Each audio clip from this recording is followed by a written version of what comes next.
Welcome to Sweet Life Beat Life. We hope this video helps. You start by adding the URL launcher package and importing it into your Dart file so you can call its APIs. Once done, choose the intent for each link, web, phone, email, or a custom scheme, and plan how you want to present the action. Make sure to run Flutter pubget and check the package version compatibility with your Flutter SDK. This avoids runtime errors.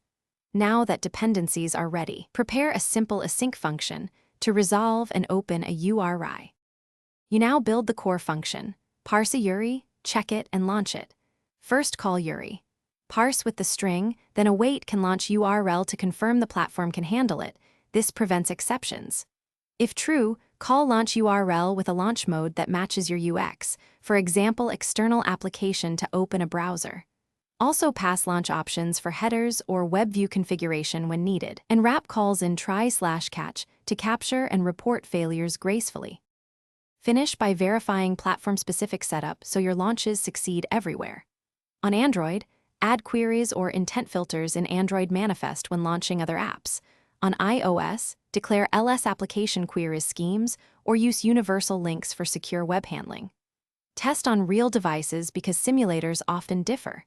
If something goes wrong, log the error, inspect the exact URI string, rerun can launch URL, and confirm platform permissions.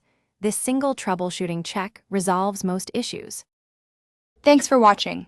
Consider subscribing if we helped you.